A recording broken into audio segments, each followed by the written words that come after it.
The sky was burning above the colony world of Luma 9. Fire fell from the heavens as the alien ship tore through the clouds and crashed into the valley. The explosion echoed for miles, shaking the steel domes of the human outpost. Jace, a young engineer, ran toward the crash with a mask over his face and a pack of tools on his back. He had no weapons, no orders, just a voice inside him that said someone might still be alive out there. Smoke covered the landscape. Pieces of glowing metal were scattered like stars on the ground. As Jace climbed through the wreckage, he could hear faint sounds, groans, hissing steam, and the cracking of burning cables. He coughed, covering his mouth. The air was thick with poison. Still, he moved on. He found a small escape pod half buried under the rubble. The glass was cracked, and through it he saw her, a girl with silver eyes and pale blue skin. She wasn't human. She was one of the Althari, a proud alien race that looked down on Earth's people as primitive and weak. When Jace opened the hatch, the girl coughed and tried to push him away. "Don't touch me," she said in a cold, sharp voice. "You'll only slow me down." He smiled under his mask. "You're welcome," he said simply, helping her sit up. "You hit the ground pretty hard." "I don't need help from a human," she said, glaring at him. "Your kind always tries to fix things it doesn't understand." "Maybe," he replied, "but I still pulled you out." She didn't answer. Her name was Alira. The moment she stood, she tried to walk toward the smoking hills, but she stumbled. Jace caught her before she fell, and for a brief second their eyes met, hers full of pride and anger, his calm but determined. Around them, the flames rose higher. The colony's power station had caught fire, and the wind was pushing the blaze toward the habitat domes. Jace looked back toward the colony. "We need to move. If the fire reaches the fuel tanks, the whole place will go up." "You mean your fragile buildings?" she said bitterly. "Your kind builds on dust and calls it strength." "Maybe," Jace said as he tightened his gloves. "But dust can still save lives if you use it right." He ran toward the colony, and despite her pride, Alira followed. The heat was unbearable, and sparks rained from the sky. People screamed as they tried to escape the burning structures. Jace joined a group of miners lifting metal beams off a collapsed shelter. He shouted for Alira to help, but she crossed her arms, refusing. Her world had no place for human courage. It was ruled by order, not emotion. But then she saw something that made her pause. A young child was trapped under the beam. The humans worked together, their hands bleeding as they lifted. Jace pushed with all his strength, his face turning red from the effort. The beam shifted, and the miners pulled the child out. Jace fell to his knees, breathing hard but smiling when he saw the child safe. Alira watched, silent and uncertain. Her people never risked themselves for strangers.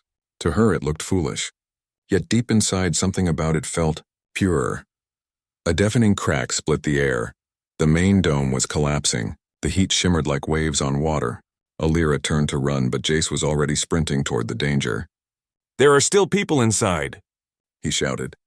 He didn't ask for her help, didn't wait for orders.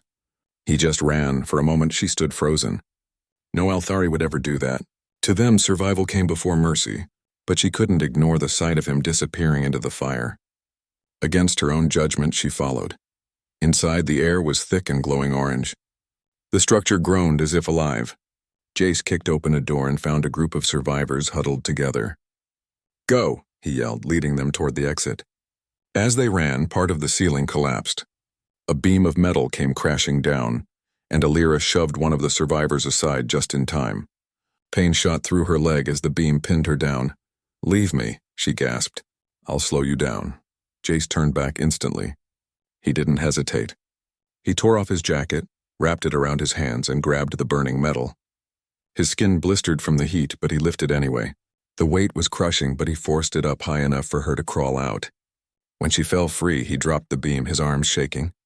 He didn't stop to rest. He pulled her up, threw her arm over his shoulder, and began to carry her toward the exit. The flames surrounded them. The oxygen was thin. Jace stumbled, coughing. Alira could feel the heat burning his clothes, his skin darkened by smoke. "Why?" she whispered. "Why are you doing this?" "Because you're alive," he said simply. "That's enough reason." He pushed through the fire, shielding her with his body as the dome collapsed behind them.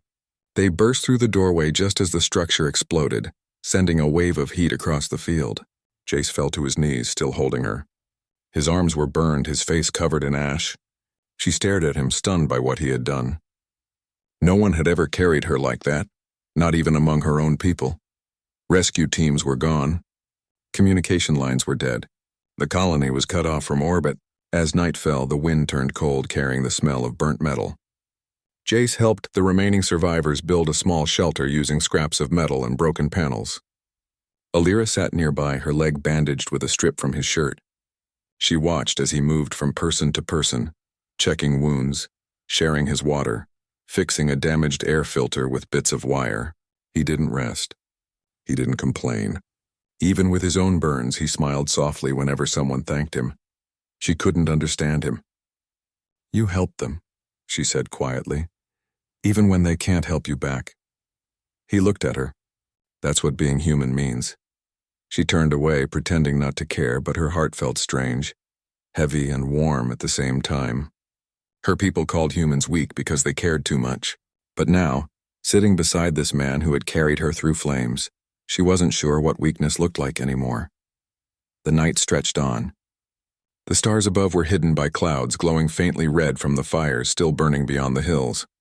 Jace finally sat down near the door of the shelter, exhaustion catching up to him. Alira lay awake, staring at him in silence. His hands were wrapped in cloth, his arms trembling from the pain. Yet his expression was calm, peaceful, even proud. When he noticed her looking, he smiled faintly. "Get some rest," he said. "We'll need our strength tomorrow." She wanted to answer sharply to keep her walls up, but the words wouldn't come. Instead, she whispered, "Thank you for not leaving me." He shrugged lightly. "Couldn't let you burn. You've got too much fire in your eyes already." She almost laughed, but instead she looked away. Her world had always told her that mercy and compassion were chains that made one weak. But that night, watching a broken human guard the shelter while others slept, Alira began to see those chains as something else, something that held people together when everything else fell apart. Outside, the last flames died down, leaving only the quiet crackle of cooling metal. The colony was half destroyed, the sky blackened, but humanity was still alive. And somewhere deep inside, the alien girl who once called them weak felt something new growing, something like respect, or maybe hope. For the first time in her life, she didn't feel superior. She just felt grateful. And in that silent night on Luma 9, Alira realized the truth her people had never understood. Sometimes strength wasn't about power or control. Sometimes it was about carrying someone else through the fire, even when it burned you too. The morning light came weak and red through the smoke-filled sky. Ash drifted like snow over the ruins of the human colony. The fires from the night before still smoldered in the distance. Jace opened his eyes to the sound of quiet breathing and the crackling of metal cooling in the wind. His arms hurt, wrapped tightly with bandages made from his torn shirt. His face was burned, but he didn't care.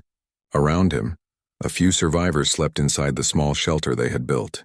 Alira sat near the doorway, her silver eyes watching the horizon. She hadn't slept all night. The words Jace had said to her, "Because you're alive," and kept echoing in her mind. On her world, the Althari never risked themselves for another. The weak were left behind. But this man, this human, had nearly died to save her. She still couldn't understand it. When Jace stood, she turned her gaze away, pretending to be uninterested. "You should rest," she said coldly. "Your body needs time to recover." He smiled faintly. "I'll rest when everyone has something to eat." He walked outside and began checking the wreckage for supplies. Alira followed, limping slightly on her injured leg. The land was silent except for the wind. Burned machines, broken walls, and scattered tools lay everywhere. They found a small crate buried under debris. Inside were ration packs, old but still sealed. Jace let out a breath of relief and handed one to her. She looked at it curiously. "You share your food even when there isn't enough?" "That's what we do," Jace said, opening his own pack. "If one of us goes hungry, we all go hungry." She hesitated before eating. The taste was dry and bitter, but it warmed her stomach. For the first time since the crash, she felt a small sense of safety. The human beside her wasn't strong in body anymore, but his will felt unbreakable. Hours passed as they gathered what they could, metal scraps, filters, and batteries. When the sun began to fade behind the smoke, Jace started building a better shelter. He used parts from broken vehicles and wiring from the colony's defense system. Alira watched him closely. His hands moved with care, his focus steady even though his arms trembled with pain. "Why do you keep fixing things?" she asked after a while. "This colony is gone. There's nothing left to save." He tightened a bolt and looked up. "There are still people here. As long as someone's breathing, something's left to save." His words made her quiet again. She had been trained to think in terms of victory and defeat. To her, survival was meaningless without power. But this human seemed to fight not for power but for hope. It confused her and impressed her. That night the temperature dropped. Cold wind swept through the valley, carrying the smell of metal and ash. The survivors huddled together for warmth. Jace sat by the entrance, keeping watch. His breath turned to fog in the air. Alira approached him silently, wrapping herself in a blanket made from thermal fabric. "You could sleep," she said softly. "You've done enough." He shook his head. "I'll rest when I know they're safe. You never stop, do you?" she murmured. He smiled. "Someone has to make sure the fire doesn't come back." For a while, neither spoke. The wind howled outside and distant thunder rolled across the plains. Alira looked up at the sky, her mind full of questions. Why did this man care so deeply about people he barely knew? Why did he protect her, even though she had called his kind weak? She didn't have the answers yet, but she knew one thing: he didn't deserve her scorn. In the morning, things changed. A sharp metallic sound echoed from beyond the ridge. Jace froze. The survivors looked around in fear. Alira narrowed her eyes, recognizing the sound immediately. "Raiders," she said. "Salvage drones. They come to harvest metal, and anything alive that gets in their way." Jace grabbed his tool rifle, a makeshift weapon built from parts of a mining laser. "How many?" "Dozens," she said. "They're drawn to energy signatures. They'll find us soon." He looked at the survivors. Mostly injured miners, none of them fighters. "Then we make sure they don't." He worked fast, setting up old energy shields and turning the shelter into a trap. Alira helped, though she still didn't understand why he fought. "You can run," she told him. "Take what you have and hide." "You're no soldier." Jace shook his head. "If we run, someone else dies tomorrow. Not on my watch." The ground began to vibrate. The raiders came in a line of glowing eyes and metal claws, crawling through the ash like mechanical wolves. Alira's heart pounded. She had seen them before. Machines built by old wars, now mindless scavengers. They tore apart everything in their path. Jace waited until they were close, then activated the shield. A burst of light flashed and several drones slammed into the barrier. Sparks filled the air. "Now!" he shouted. Alira fired a plasma pulse from her wrist device, hitting one drone and sending it crashing to the ground. Jace used his laser rifle, aiming carefully. Each shot burned through the air. The survivors joined in, throwing makeshift grenades and metal scraps. The fight was chaos. The drones pushed harder, their claws tearing through the shield. One managed to break through and lunge toward Alira. She turned to fire, but her weapon jammed. Before she could move, Jace threw himself in front of her, slamming the drone aside with a metal rod. The creature exploded, throwing both of them to the ground. Smoke filled the air. Alira crawled toward him, coughing. "Jace, are you—" He was on the ground, his chest rising slowly. His arm burned badly. Still he smiled weakly. "Guess I'm tougher than I look." She pressed her hand to his wound, using her tech to stop the bleeding. Her hands trembled. "You fool," she whispered. "You could have died." He looked at her with tired eyes. "Better me than you?" Something broke inside her then. For years, she had believed her people were the strongest in the galaxy. But this human, scarred, hurting, and stubborn, was stronger than anyone she had ever known. Not because of his muscles or weapons, but because of his heart. The battle dragged on until the last drone was destroyed. The survivors cheered weakly, but Alira barely heard them. She was kneeling beside Jace, holding his hand while the wind carried away the smoke. He tried to sit up, but she pushed him back gently. "Don't move," she said. "You've done enough." He chuckled faintly. "You sound like me now." She didn't smile. Instead, she worked quickly, using her small medical kit to heal what she could. The blue light of the nanogel shimmered against his skin. He drifted in and out of sleep, whispering words she couldn't fully hear. When the night came again, she sat by his side, guarding him just as he had guarded everyone else. Hours passed in silence. The others rested. Alira stayed awake, thinking about everything she had seen, the courage, the pain, the strange beauty of human will.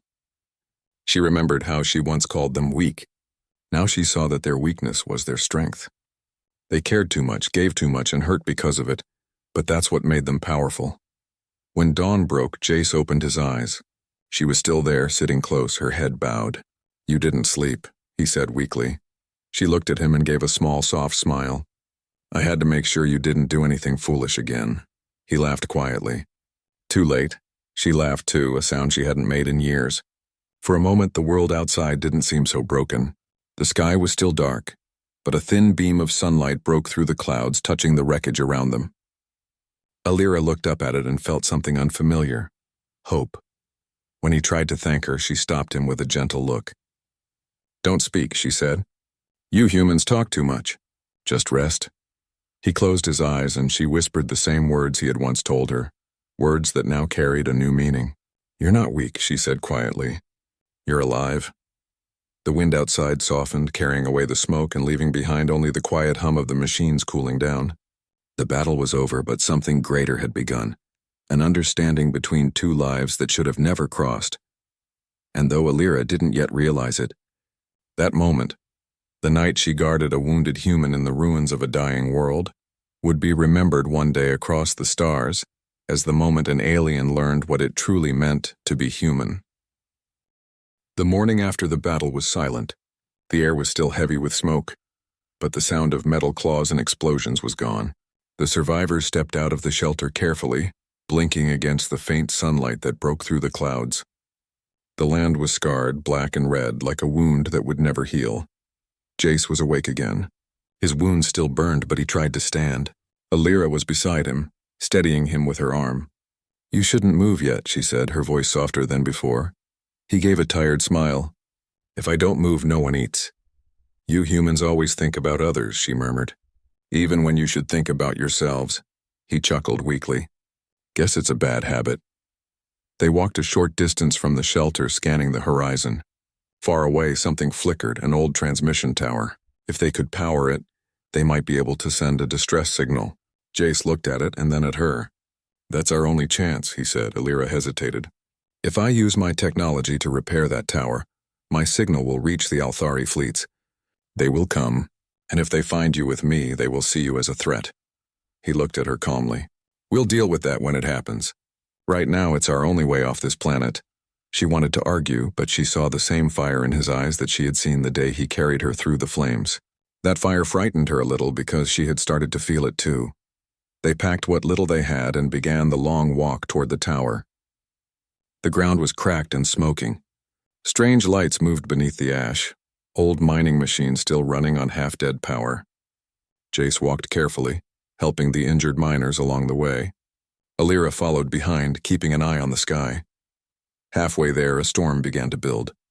Red clouds swirled and lightning flashed in the distance. The air hummed with static. Alira looked at Jace and said, "We have to hurry. Once the storm hits, the tower will fry." They moved faster, fighting the wind. When they reached the base of the tower, Jace began climbing the metal frame, dragging a heavy power core on his back. The others shouted for him to stop, but he only said, "Someone's got to get it working." Alira stayed below, adjusting her wrist device to reroute the signal. Sparks jumped from the panels as the wind grew stronger. "Jace, it's too dangerous," she shouted. He laughed through the static. "Didn't you say humans were weak? Guess we're still proving you wrong." She clenched her fists, watching him climb higher until the smoke hid him from view. Every sound from above made her heart tighten. Then came a blinding flash. Lightning struck the tower. For a moment, everything went white. "Jace!" she screamed. There was no answer. She ran forward, ignoring the heat and static in the air. The metal ladder burned her hands as she climbed. When she reached the top platform, she found him lying there, smoke rising from his arm, the power core still connected. He was breathing, but barely. She dropped beside him, pressing her hand against his chest. "You stubborn fool," she whispered, her voice breaking. "You did it." Below them, the tower came alive. Blue lights flickered down its spine. The signal pulsed upward, slicing through the storm clouds. Somewhere above, satellites caught it. A message raced across the void. "Survivors found on Luma 9, requesting rescue." But the message didn't just reach the humans. It reached the Althari Empire too. Alira knew what that meant. Her own fleet would come, and they would destroy anyone they saw as a danger to her kind. She looked at Jace's face, pale, calm, peaceful, even in pain. "I won't let them hurt you," she whispered. "Not after everything you've done." When the first ships appeared in the sky, the survivors cheered. But Alira's heart sank. The ships weren't human. They were Althari cruisers, sleek and silver, shining like blades. They descended fast, surrounding the area. The survivors panicked. "Are they here to help us?" One man asked. Alira didn't answer. She helped Jace down from the tower and laid him inside the shelter. His eyes opened weakly. "We made it?" he asked. "Yes," she said softly. "You made it." She stepped outside as the alien soldiers landed. They were tall, armored, and cold-eyed. One of them recognized her immediately and bowed. "Princess Alira, we received your signal. You are safe now. We will eliminate the humans and secure the area." "Stop," she said firmly. The soldier hesitated. "But these are—" I said stop. Her voice carried authority. She stood tall, her blue skin glowing faintly in the stormlight. "No one touches them. They saved my life." The soldier's face twisted in confusion. "Saved your life?" Alira pointed toward the shelter. "That human carried me through the fire when your kind would have left me to die.